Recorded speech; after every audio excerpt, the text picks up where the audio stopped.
Cooma has always been the gateway to the Snowy Mountains. For those travelling from the north, it signals the beginning of the ascent to Australia's highest peaks.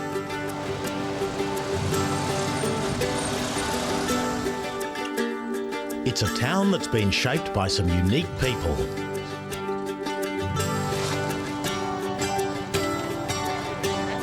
Yeah, okay, Robbie, come on now. Thanks, mate. In the 1950s, there were more European cars registered here in Cooma than in Sydney. And if you wanted to get a decent cup of coffee at 2 o'clock in the morning in Australia, there are only two places for you, King's Cross in Sydney and right here in Cooma. You see, Cooma was one of Australia's first great multicultural mixing pots. This happened because the Snowy Mountains scheme had started in 1949 and a huge workforce from all over the world had descended on Cooma. This is Charlie Silvestro, president of the Cooma Bocce Club. Hello, I'm Charlie Silvestro, the president of the Cooma Bocce Club. I'd like to welcome you all to our wonderful club. Yes!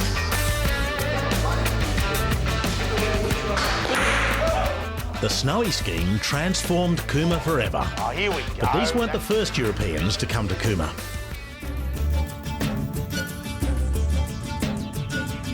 Captain Curry and Major Ovens first explored this district and the settlers soon followed.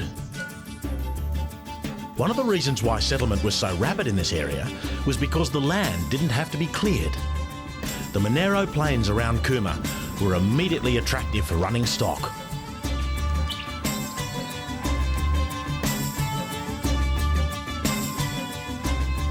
This is Coolrington, one of Monero's earliest settlements, and by the 1840s, this property was in the hands of one William Bradley. William Bradley's actually a bit of a hero of mine.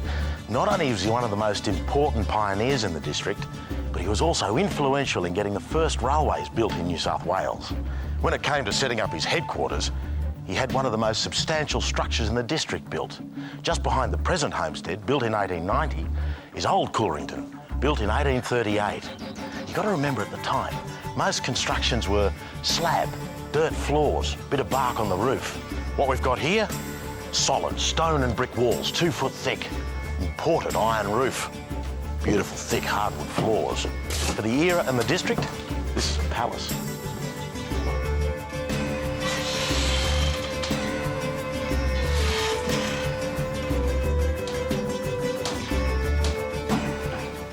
Bradley's determination to get a railway to Cooma was legitimised further with the discovery of gold. Thousands of people passed through Cooma on their way to the latest gold rush at nearby Kyandra. You've just got to imagine 15,000 miners camped in the valley here, and apparently the conditions were appalling. One miner described it as being like the Klondike in Alaska. It was an unusual goldfield, extremely rich. It yielded 2 tonnes of gold in the year of 1860 alone. But it was also very short-lived. Within 18 months, it was all over. But for me, this slope here has much more significance. In the winter of 1861, a couple of Scandinavian miners decided to strap some planks of wood underneath their shoes, and they zoomed down this slope here. What they did was introduce the idea of skiing into Australia.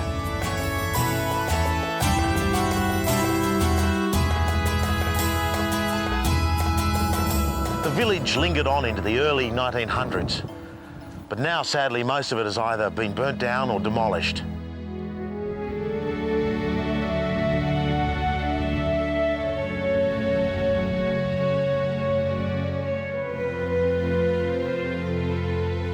Just outside Cooma, this old car yard holds one other lasting memory of Kyandra.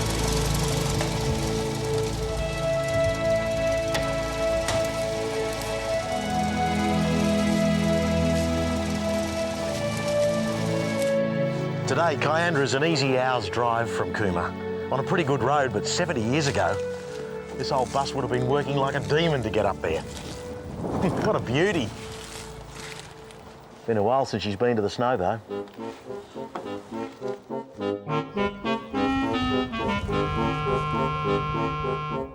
Remember William Bradley?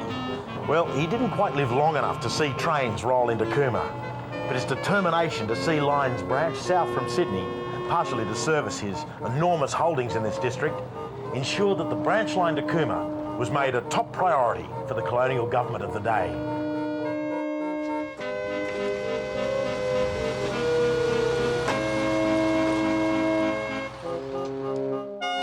Thanks, guys, that was great.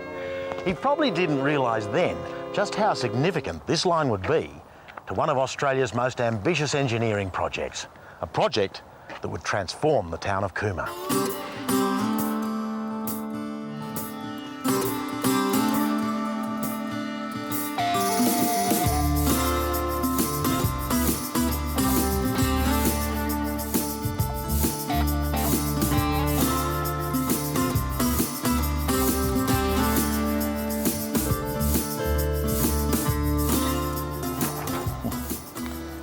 You just can't underestimate the scale of the Snowy Mountains hydro scheme.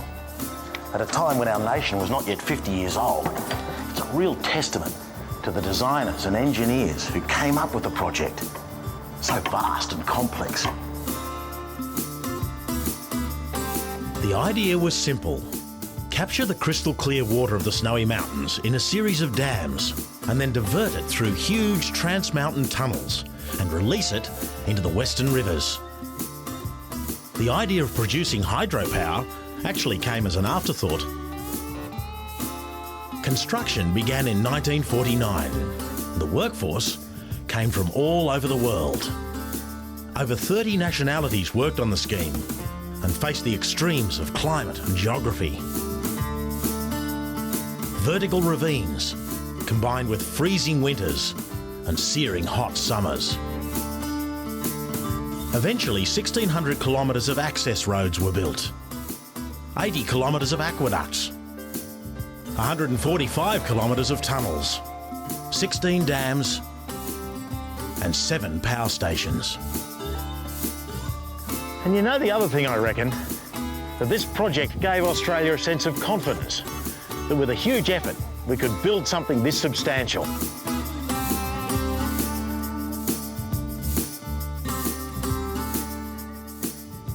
I arrived in Cooma on the 16th of June 1952. It was the middle of winter. I was one of the youngest employer in the scheme, and I worked with all different nationalities, and it was something very, very special to work with these people. And it was like having a trip around the world. You meet up with people from all different parts of the world, and the camaraderie was unbelievable.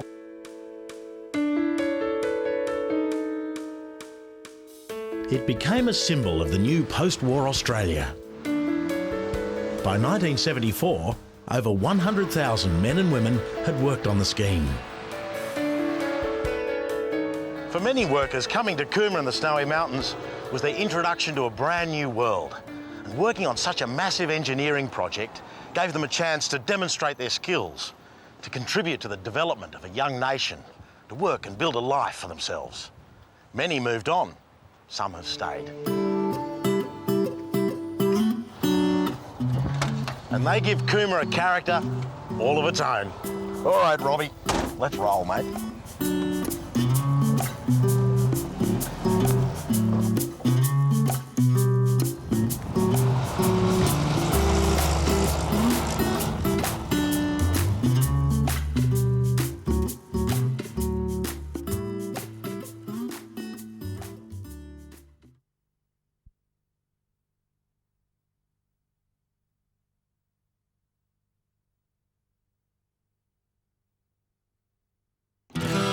Stories to be told, treasures to be found, silver and gold, dollars and pounds, never worth more than the stories of a town.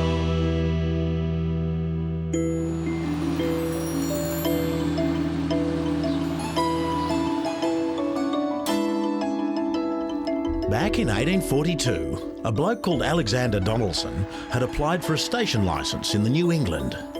The name Donaldson was to give this station was Tenterfield. Now Donaldson had a penchant for duelling and was one of the participants in the last official duel in New South Wales history. It took place in Centennial Park in Sydney. The duel was between Donaldson and the famous Surveyor General Sir Thomas Mitchell over a matter of reputation. Thankfully, nobody was injured in this last confrontation, although it is reported that Donaldson's hat was shot off. He lived to tell the tale, and a month after the pistols were put away forever, he was witness to Tenterfield being proclaimed a town. What's more, Alexander Donaldson later became Sir Alexander and the first Premier of New South Wales.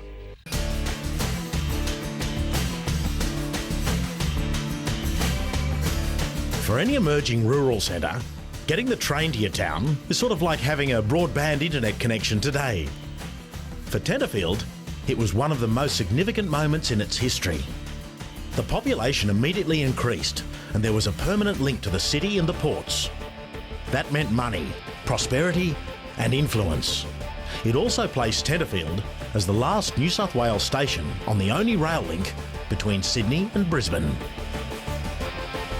Just a little over 20 k's north of Tenterfield is about as far as you can go in New South Wales. This is the border with Queensland right here. And this is Wallangarra Railway Station, which was the major junction between the two big railway systems. Now, not only were the track gauges different on both sides of this station, but the awnings are unusual as well. On this side, you've got a standard New South Wales awning, as seen on so many stations round the state at the time. Whereas on this side, you've got a classic Queensland awning with a lovely arch here. I think the engineers have really gone to town on the idea of state of origin on this one. These were the days when a border crossing meant a whole lot more than a different time zone. Firstly, different rail gauges meant everything crossing the border had to be loaded and unloaded. And before Federation, well, it was like entering another country. The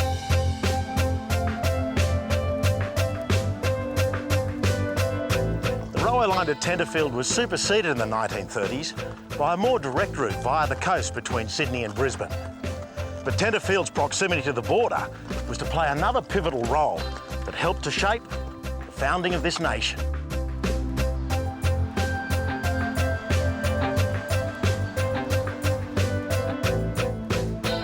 Sir Henry Parkes was journeying back through Tenterfield, having been in Brisbane discussing the potential of unification.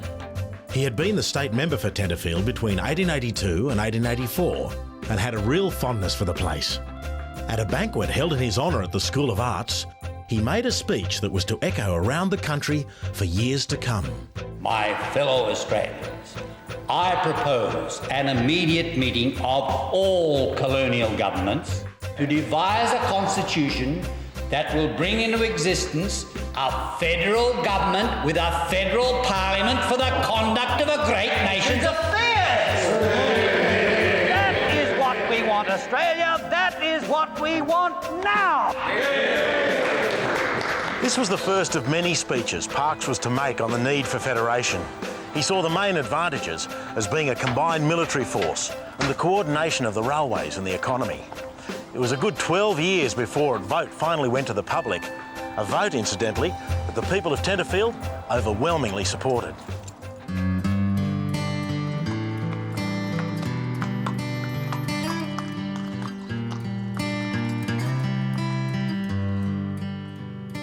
A local settler by the name of Charles Chevelle was asked by the New South Wales government to raise a cavalry unit. It became known as the Upper Clarence Light Horse. Its first official duty was to form a guard of honour at the opening of the Tenterfield Railway. The Light Horse regiments, however, went on to be involved in far more significant actions and are now etched in Australia's military history.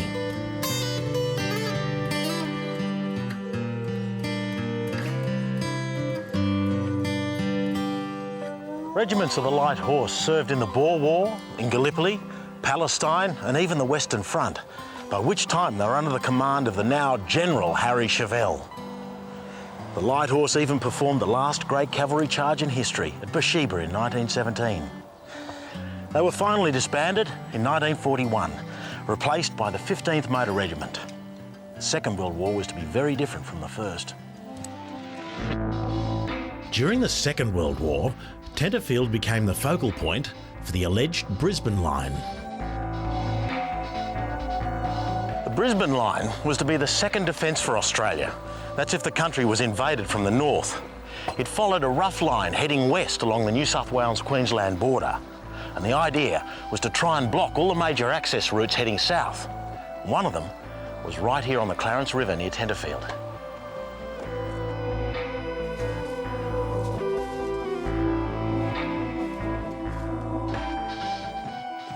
Here at Paddy's Flat are the remnants of an old tank trap. These huge concrete triangles were used to span a bottleneck in the river. These are probably the only remaining evidence of what was supposed to be the Brisbane line. Politically, nobody really wants to acknowledge the existence of such a plan because the idea of sacrificing a great portion of Queensland seemed a very desperate measure.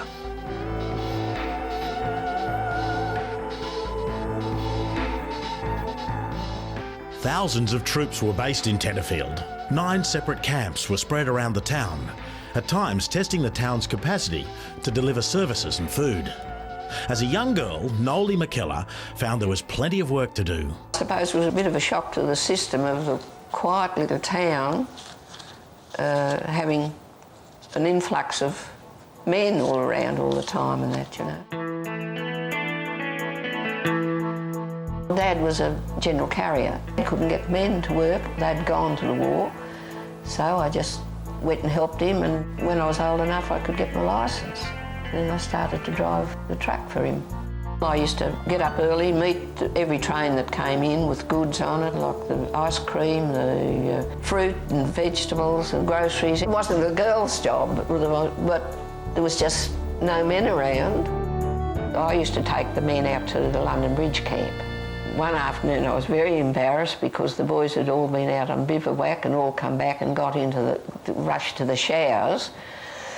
And then so Noli had to drive around the camp area. And when I did look, I suppose, there was no walls on the showers. They were all just open showers and no wall on. So I was I don't know what colour I went that day. Well, Dad was in the First World War. He knew sort of war life.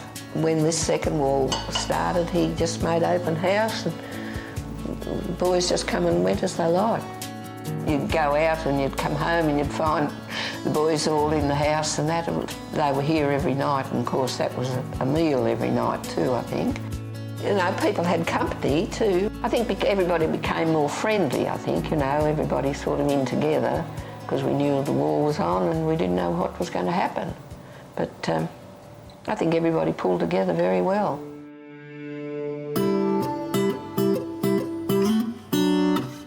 For 50 years, this saddlery was the meeting place in town.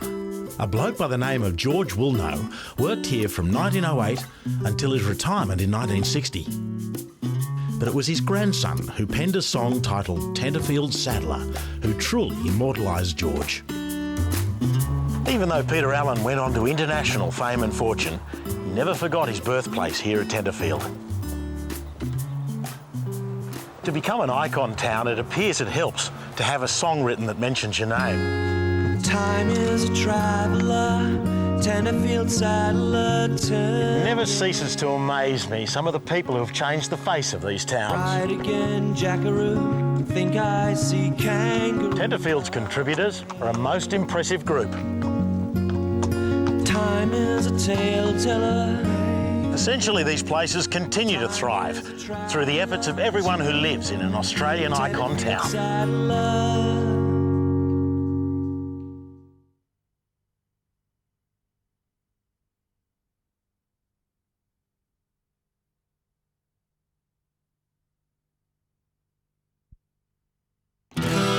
Stories to be told, treasures to be found, silver and gold, dollars and pounds, never worth more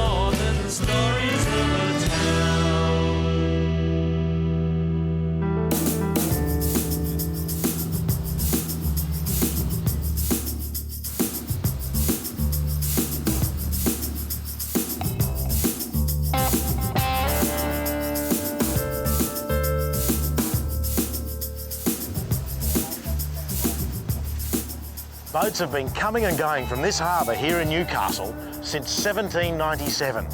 Those early sailing vessels would negotiate their way out the mouth of the river, turn south to supply the struggling settlement at Sydney. The captain and the crew of one particular vessel, the Hunter, probably didn't realise quite how significant their journey was to be. Once they got out to sea, they turned north and headed for Bengal, now called Bangladesh. On board was Australia's first cargo for export, 50 tonnes of coal. And so began a long tradition of digging stuff out of the ground and flogging it overseas.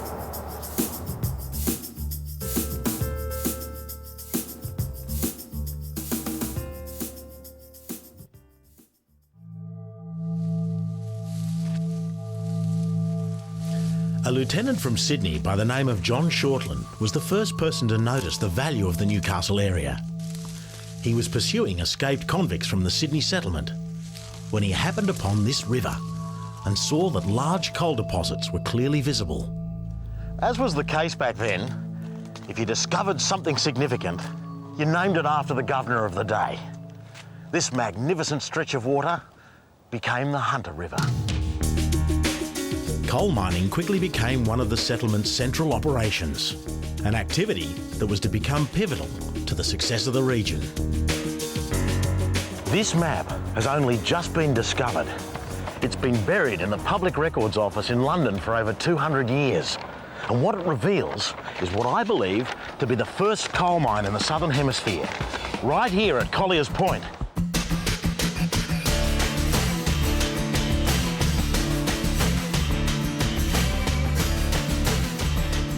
To mine coal, you needed miners, and the only workforce we had back then were convicts. All the mining took place under the headland behind me here.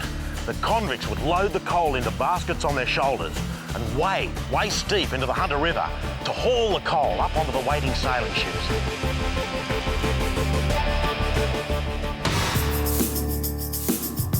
Newcastle became the major prison in New South Wales, with a workforce of over 1,000 convicts.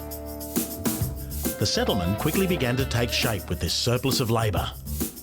A breakwater was built to assist ships into the treacherous harbour. The commanding officer at the time, Major Morissette, wanted a bath. So he got one built. Right here they call it the bogey hole.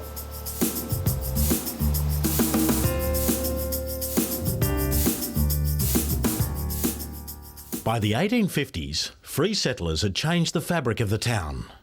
With coal exports and subsidiary businesses, the industrial base of Newcastle was established. However, one decision was going to change Newcastle's industrial landscape in a most dramatic way.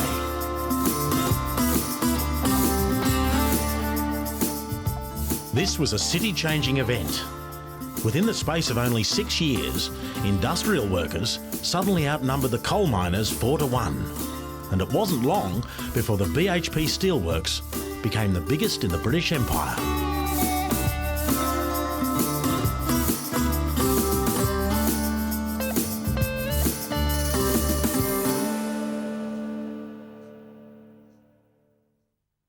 This is the Newcastle Club, an institution at the top end of town.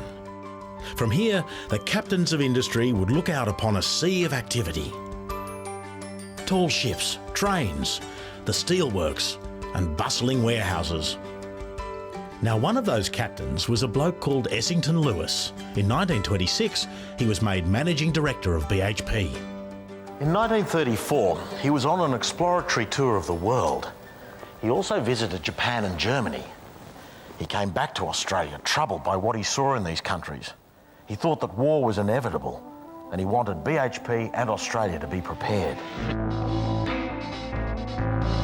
His prediction of war sadly proved right, and when war finally came, Essington had made sure that BHP was in a position to make steel more cheaply than any other country in the world because he controlled the mines, the ships, and the factories.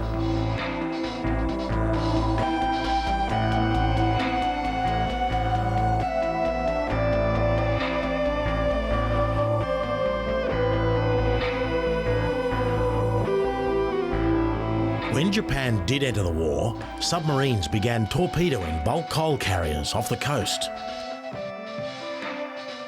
But on this night, their strategy changed.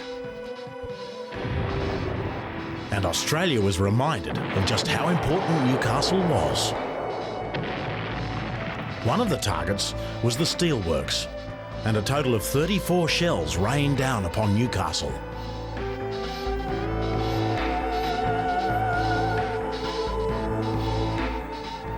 One of the shells landed and exploded right here, and this little group of terraces on Parnell Place were badly damaged. Miraculously, the only reported injury from that night was a young bombardier called Stan Newton, who, when he heard the guns going off, made his way up to Fort Scratchley, and a piece of shrapnel caught him in the head. With blood pouring down his face, he managed to get up there to man his station. The response needed to be quick. First shell loaded. Finding range, it falls short. Second shell loaded. You got to remember, it's night time. The only way the 7-man gun crew can find range is by the flashes from the guns on the submarine. Fire, it's long.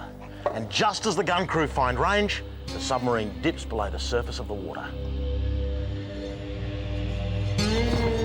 The action by the gunners that night remains etched in Australian military history. They were the only shots fired from the Australian mainland at an enemy vessel.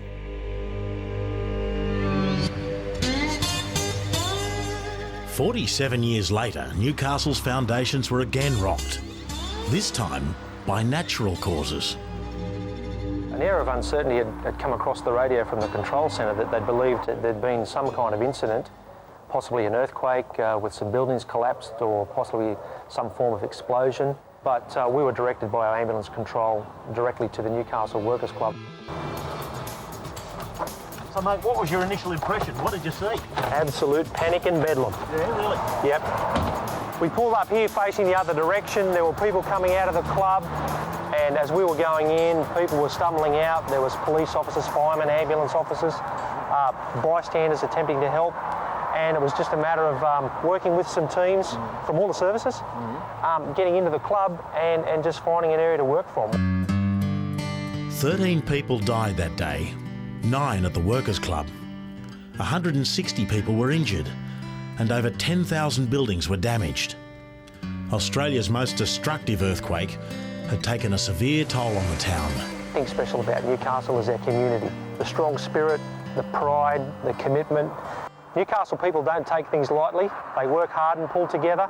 If you look at what was done, how the people were supported, it really shows a true commitment from our Newcastle community.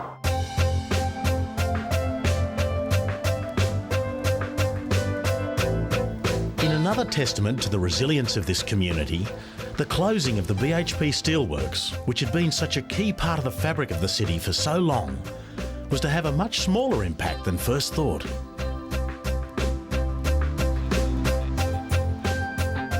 And even in these times of dramatic change, Newcastle retains that special character that makes it an Australian icon.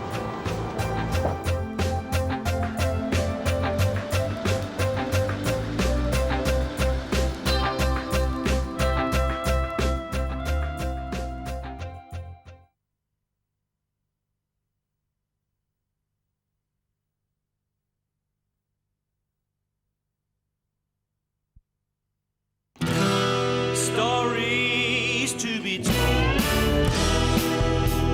treasures to be found,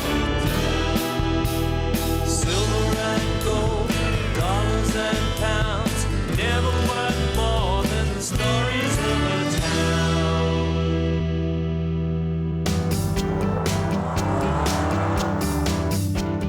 Ever since I was a kid, Mount Panorama here at Bathurst has been home to Australia's biggest motor race.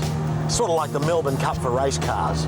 And these little Cortinas, they've been the winners in 1963, 64 and 65.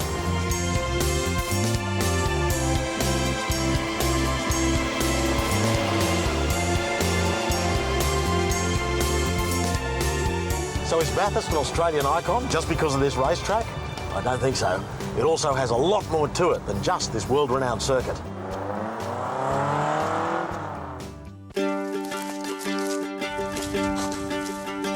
Those intrepid explorers, Blaxland, Wentworth and Lawson, had finally found a way across the Blue Mountains. They were the first white settlers to catch a glimpse of the Bathurst Plains. A few months later, Assistant Surveyor George Evans and his party were the first white men to walk this district. They liked what they saw, and less than 2 years later, the road over the Blue Mountains to the Macquarie River was complete. Governor Macquarie immediately visited the district and officially named it Bathurst. This was attractive country to the new settlers. Rich, deep soil, plenty of fresh water, vast open plains. The local tribe, the Wiradjuri, valued it for exactly the same reasons.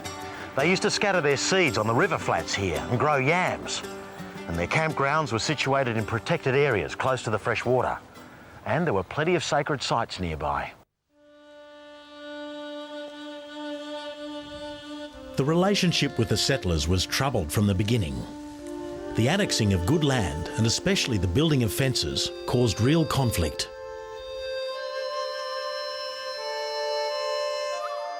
The proclamation of martial law began a particularly tragic time in our colonial history. For 4 months, an exterminating war took place along the rivers and in the valleys of this once peaceful district. It's estimated that 75% of local tribespeople were killed at this time.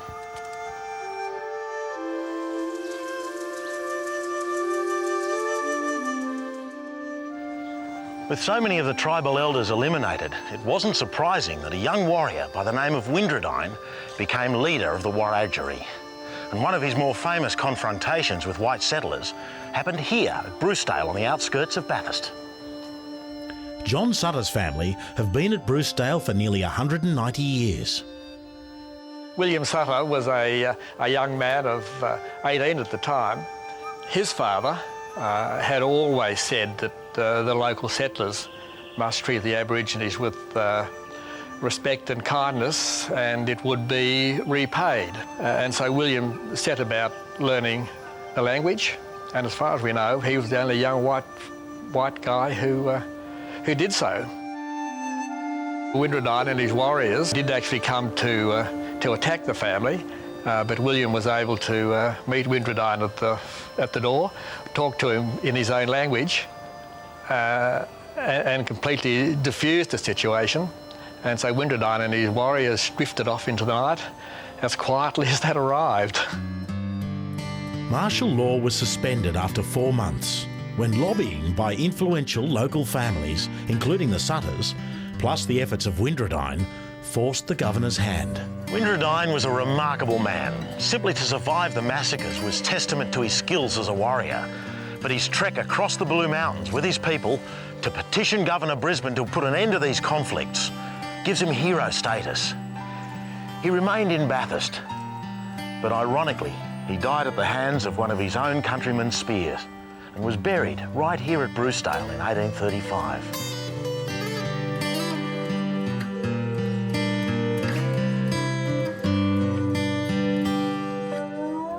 The conflict between the Aboriginal people and white settlers remained unresolved, but the New South Wales government's primary concern was how to boost the struggling economy. £10,000 will be awarded to anyone discovering a payable deposit of gold in New South Wales.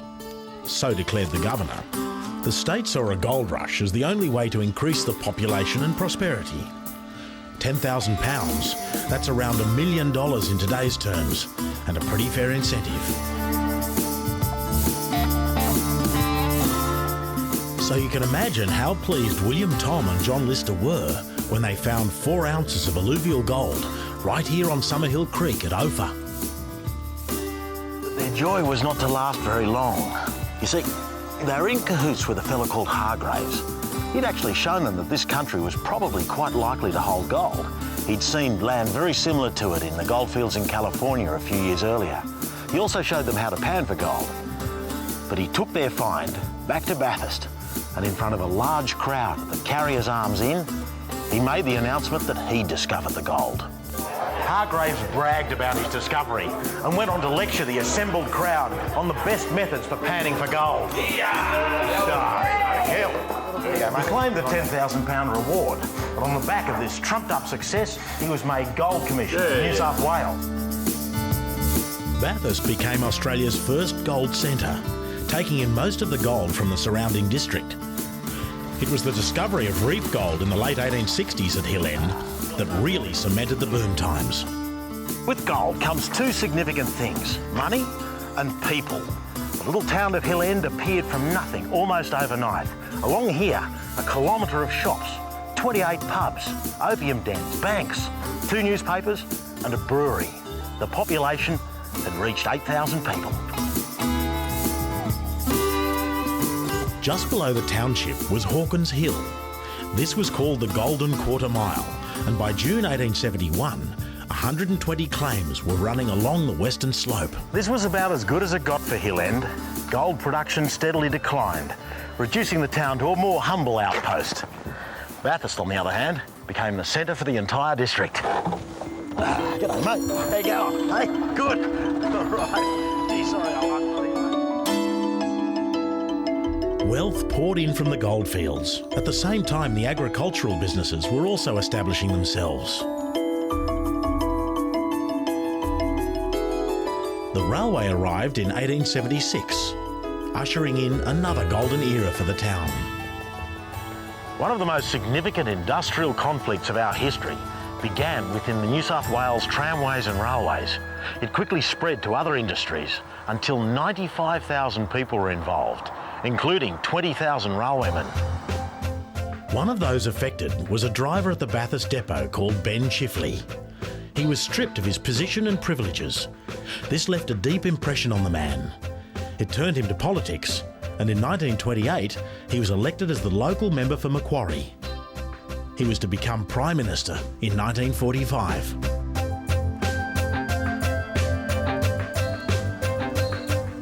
John Chifley is his nephew and has fond memories of his uncle. When Curtin died, they were going to select a Prime Minister, and Ben Chifley was the Treasurer, and I think that he said that he wanted to remain the Treasurer, but they also put him in as Prime Minister. I thought, oh, good luck to him, you know, he's a good bloke. That was what, but he was still my uncle. I used to come back to Bathurst any time he could, nearly every weekend in the early days. All I've got is this photograph of Ben Chifley with Ingrid Bergman. That's nice. Yeah, it's nice. I said to him, I said, you enjoying a conversation with her there? They said, she's a good sort. And he said, yes, I'll say. After the trip overseas, the reporters asked him what was the best part of the trip, and he said, coming down Brownsville into Bathurst.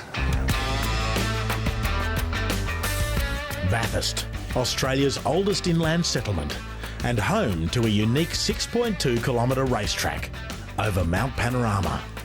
Motorcycle racing began on the roads near the town in 1911, but it wasn't until 1938 that the Mount Panorama circuit was established. The race that is now called the Bathurst 1000 was inaugurated in 1960. And drivers such as Brabham, Brock, Moffat have been etched into the Australian motor racing history here ever since. Every year, the crowds gather to cheer on their heroes, and another driver becomes king of the mountain for a day. The racetrack continues to attract drivers from all over the world. You can race it yourself at a leisurely 60 kilometres an hour. With so many great stories and fantastic locations around here, Bathurst remains the place behind the race. Take her away, Terry. Let's go.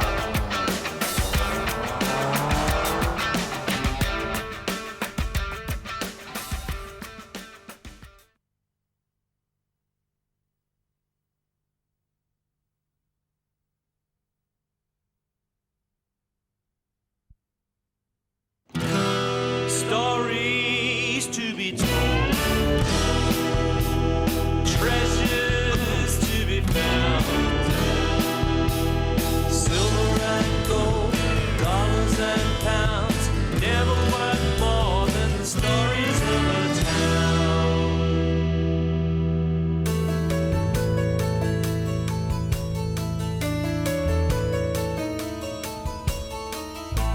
Now the song says we really should be on the road to Gundagai, but in fact, it's this river, the Murrumbidgee, that has had far more impact on the shaping of this iconic town.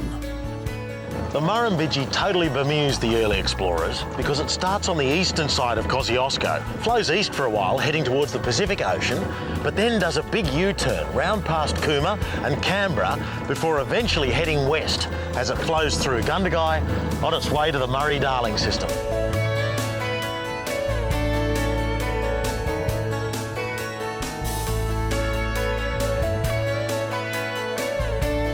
Explorers Hume and Hovell first passed through here in 1824. Settlers followed, but it was another explorer, Charles Sturt, who identified this spot as the best crossing point of the river for coaches, drovers and anyone else travelling between Sydney and Melbourne. If the river was up though, you had a long wait. Gradually the town began to take shape as traffic increased on the main north-south road. A town plan was laid out, structures became more permanent. Schools, shops, pubs, houses, all round here, despite the warnings of the local Aborigines.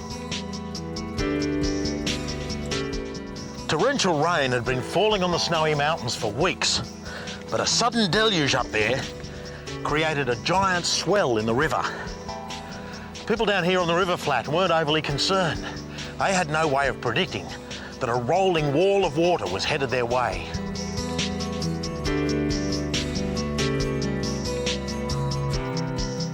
The flood hit without warning in the middle of the night. Houses collapsed and were washed away. Some of the more solid structures withstood the onslaught, like Gundagai's first building, the Rose Inn that was right on this side here.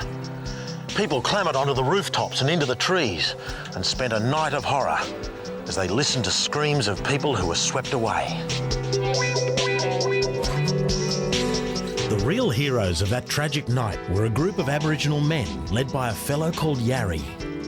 Using their flimsy bark canoes, they saved as many people as they could. They used the current to paddle out to grab people from the trees and roofs and get them back to shore. It's reported they saved 49 people that night. Either way, without their efforts, many more would have died. It was Australia's worst flood disaster. Gundagai moved to higher ground, and 20 years later, with the discovery of gold nearby, it was again a thriving township. Gold was extracted from the hills all around Gundagai, and that attracted bushrangers like bees to the honeypot. Notorious names like Dunn, Gilbert, Ben Hall, and Captain Moonlight. A tragic tale surrounds that of Andrew George Scott, better known as Captain Moonlight. He was a lay preacher that fell on hard times. His somewhat checkered bushranging career came to a head in a prolonged siege that happened on a property just out of town here called Wannabadgery. As the siege drew on, a gunfight erupted and Constable Webb Bowen was shot and killed.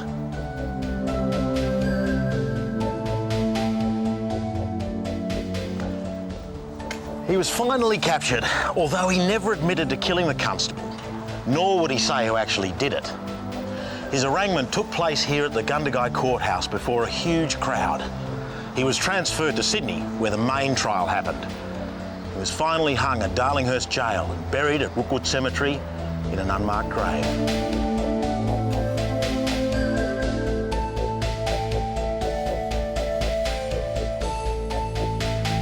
This is Christine Ferguson, and she was to play a key part in Captain Moonlight's eventual return to Gundagai. We had seen the letter that he wrote a couple of hours before his death, asking to be buried in Gundagai next to his two friends, Nesbitt and Wernicke, and Sam and I thought that this was something we could grant for him, even though it was 115 years later. We had to go through a lot of government bureaucracy. It had to be secret. There was a bit of scepticism about what was going to happen, but when the day arrived, we had in excess of 400 people, some people dressed up for the occasion, and they followed the procession out to the cemetery, and we were able to give Captain Moonlight a very good second burial.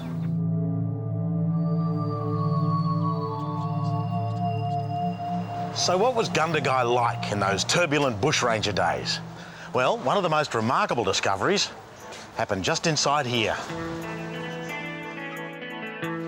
The town medico, a fellow by the name of Dr. Gabriel, had his residence just below this supermarket here.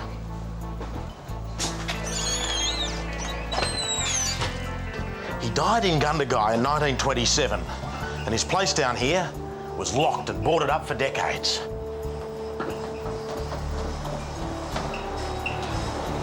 In 1957, they decided to turn this whole building into a supermarket. And that's when they opened the door on Dr. Gabriel's residence for the first time in 30 years. What they found in here was like a time capsule. Everything was as he left it. Furniture, medical books, memorabilia, and stacks of these little boxes. And inside each one were dozens of the most exquisite glass negatives.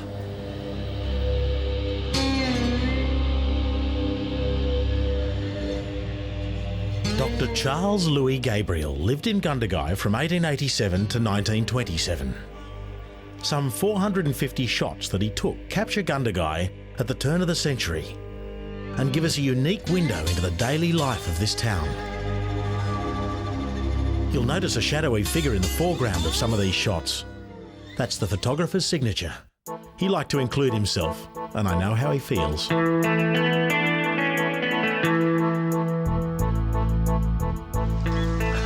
Thanks very much. You're welcome. That's great. Ah, the dog on the tucker box.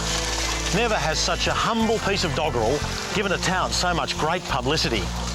Nobody's quite sure when the dog on the tucker box first came into Australian folklore, but it first appeared in print in the Gundagai Times in the 1880s. But the story that I'm really interested in surrounds the sculptor, Mr. Frank Rosconi, who fashioned the shape of the dog and built this monument here. He also carved something far more spectacular.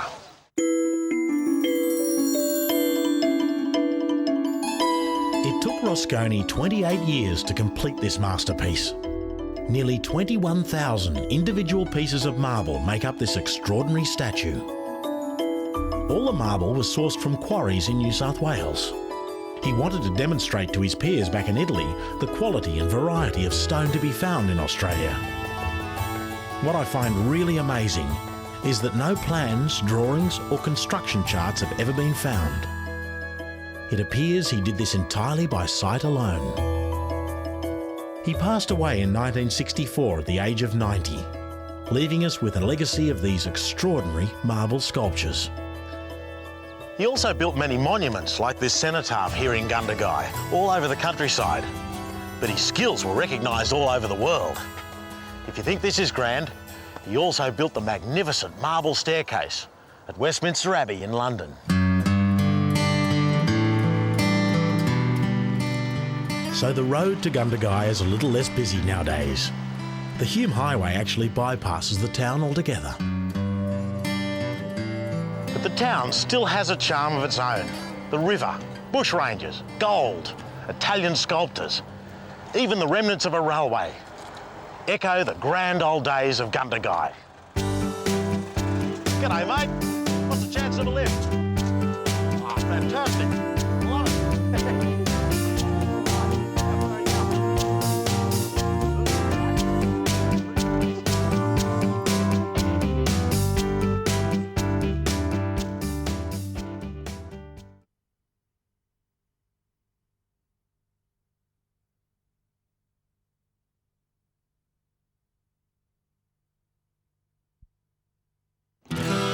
Stories to be told,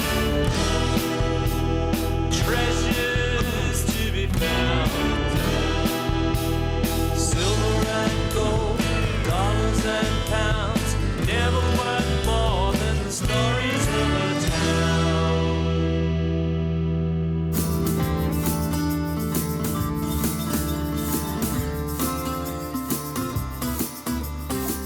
Somewhere out here in the far west of New South Wales, there had to be an inland sea, or so the early explorers thought. Charles Sturt had followed the rivers west.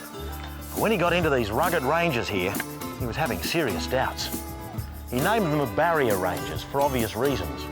And while he was here, he took time out to climb a large black rocky formation, describing it in his diary as a broken hill. The locals refer to the broken hill as a useless hill of mullock, but it was a boundary rider by the name of Charles Rasp, who thought this weird-looking hill was hiding more than just sheep. And he found rocks like this one, really heavy, with flecks of metallic ore all the way through them. "I've pegged out 40 acres. We could work that," Rasp said to his boss, George McCulloch. 40 acres, McCulloch shouted. "Man, we'll all of us go into it and peg out the whole damn hill." And that's exactly what they did. Rasp and his cohorts lived in very primitive conditions initially. After 9 months, just as things were about to fold, rocks like this appeared, containing lead, zinc, and lots of silver.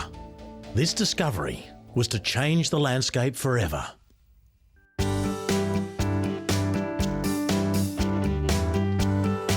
The formation of a company to manage the expected expansion was an obvious next step for Charles Rasp and 13 of his fellow stakeholders. The rumour has them in the back room of this pub, the Silverton Hotel.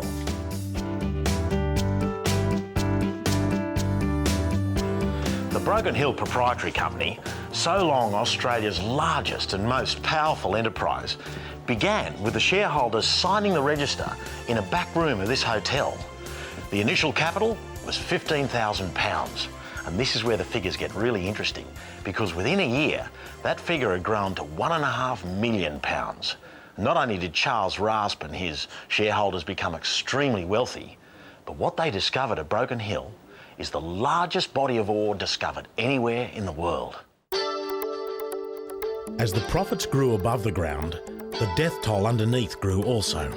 The conditions the miners worked in were extremely bad.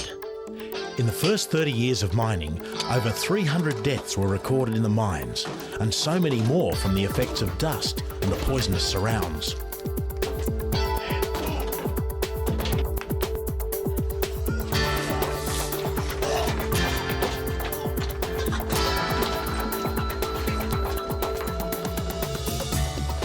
Companies did little to better the situation.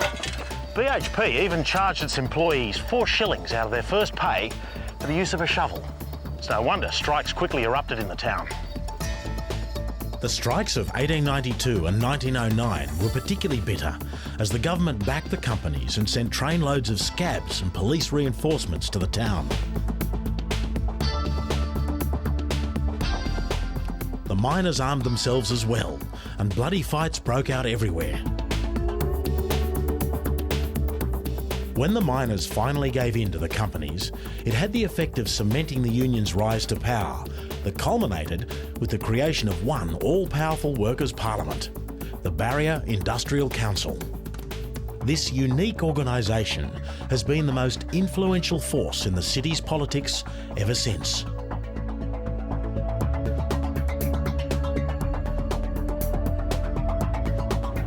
Broken Hill was already New South Wales' biggest country town when the first train rolled into the station here to a tumultuous welcome. At last, the Silver City had a permanent link to the outside world, one that would fuel the boom already well underway. Bark huts gave way to grand Victorian piles like this one here, the Trades Hall, the first of its kind in the country.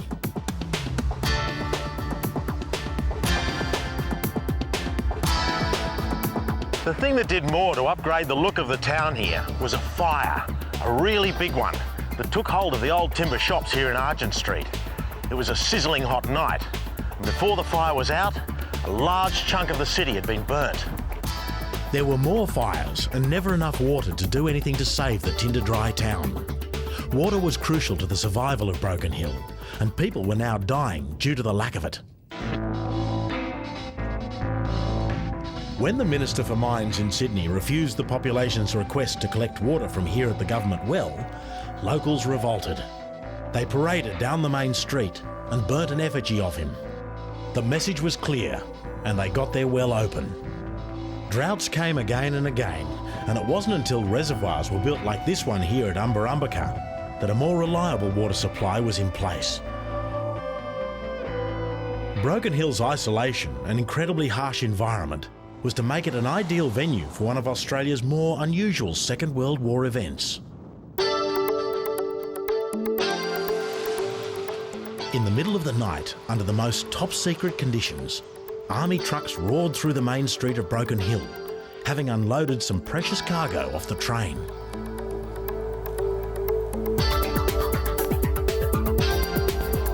Great. Good on you. They were transporting Australia's entire reserves of gold for safekeeping here at the Broken Hill jail. You see, the Japanese were knocking on Australia's doorstep, and the isolation of this place must have been a good cover for our treasure. And this is where they stored it. Every ounce of gold in Australia that wasn't jewellery was stored here in this purpose-built vault in the middle of the jail.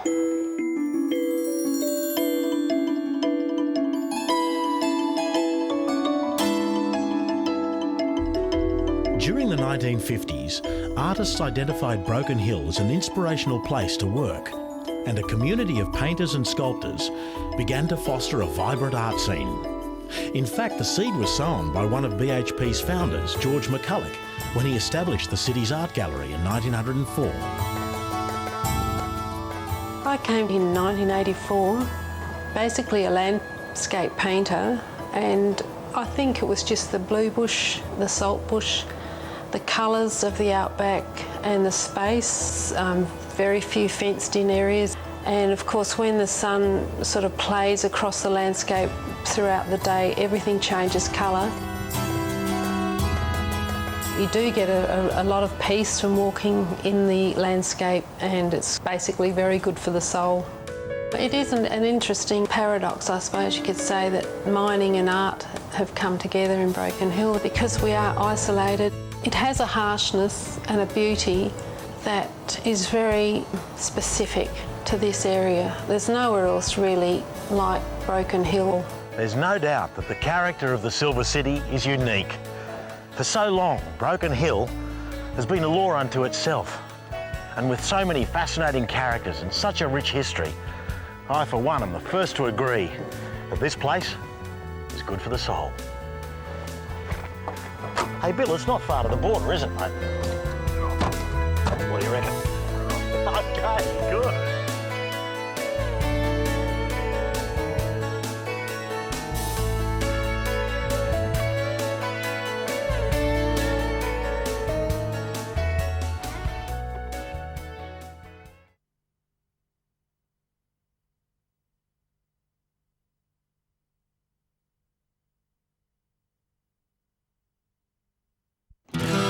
Stories to be told,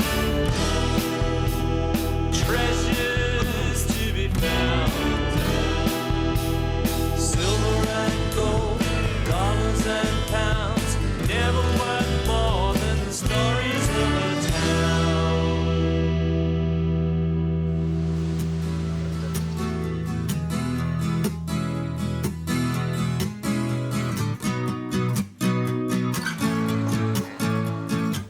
So, just where is Australia's country music capital? Well, up to about 1969, we didn't really have one. And it didn't exist until a couple of DJs and the management of this radio station decided that Tamworth would make a great capital for country music in Australia, and it's been that way ever since. In fact, their decision has created the world's largest country music festival. If you walk out that door, you never know for sure. Yeah, I'm ready for indeed. John Oxley was the first white man to explore the district. He'd travelled north from Bathurst and reached this river about 10 kilometres downstream from the present city of Tamworth. He named it the Peel River, after the then Chief Secretary of Ireland. Sounding like something out of a real estate brochure, John Oxley's report stated, fine waters, good grasses, suitable timber and not too much of it. It would be impossible to find finer or more luxuriant waters. Nowhere in the world affords the industrious settler more advantages than this extensive vale. In 1850, Tamworth was gazetted and finally became a town.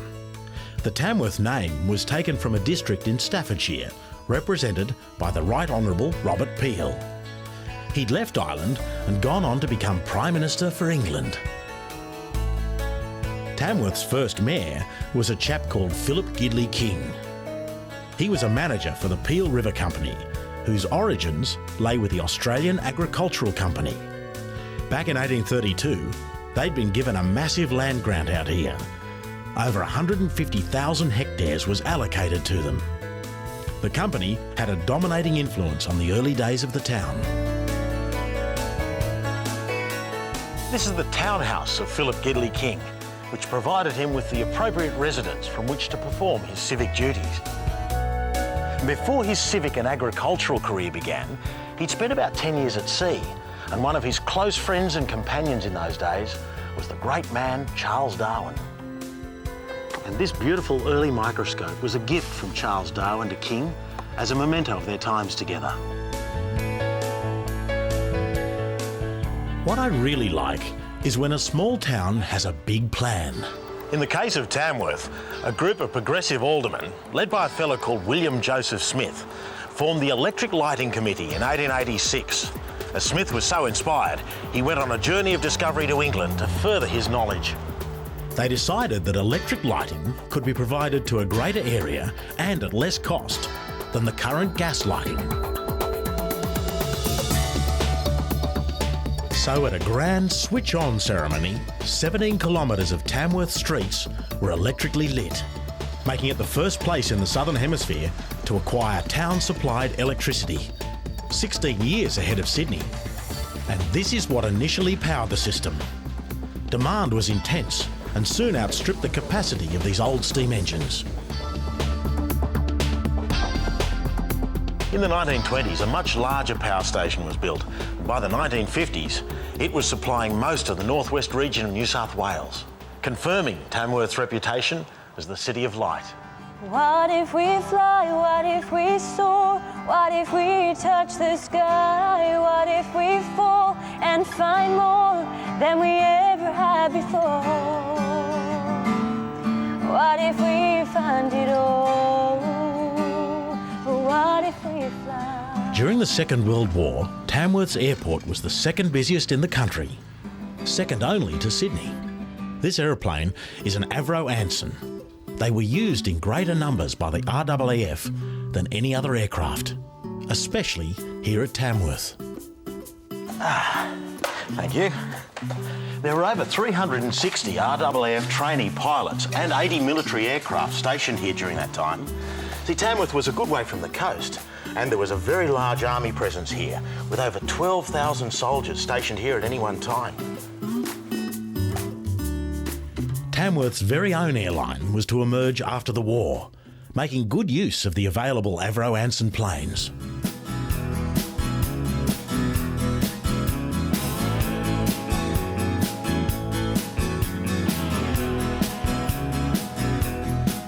But in the end, for Tamworth's iconic status, it's all about the music.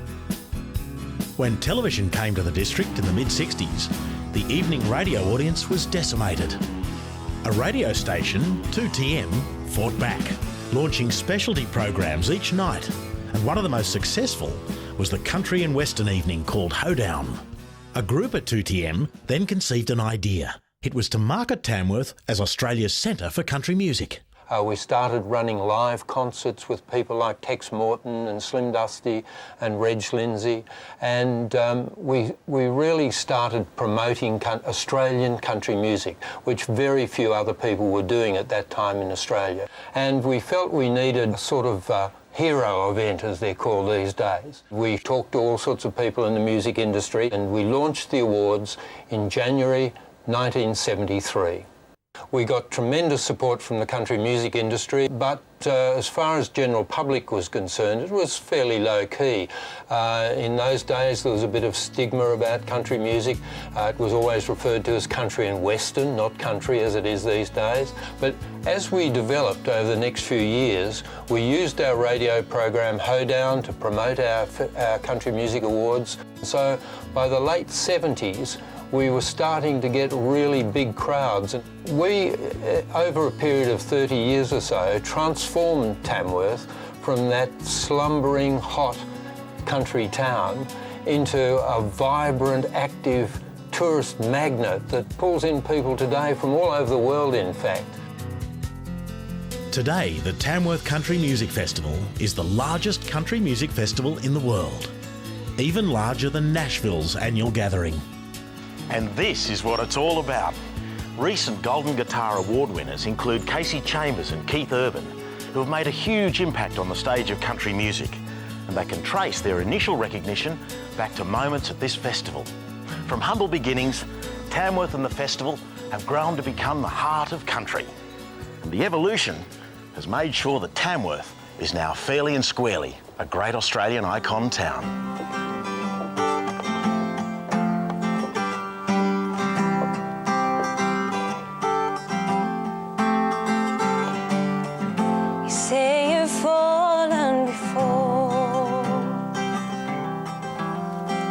But this might be more. She broke your heart in two. Don't give up on me and you. You're slowly letting me in, acting like it's a sin.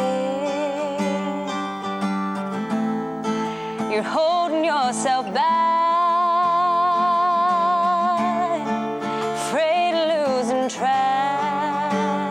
what if we fly? What if we soar? What if we touch the sky?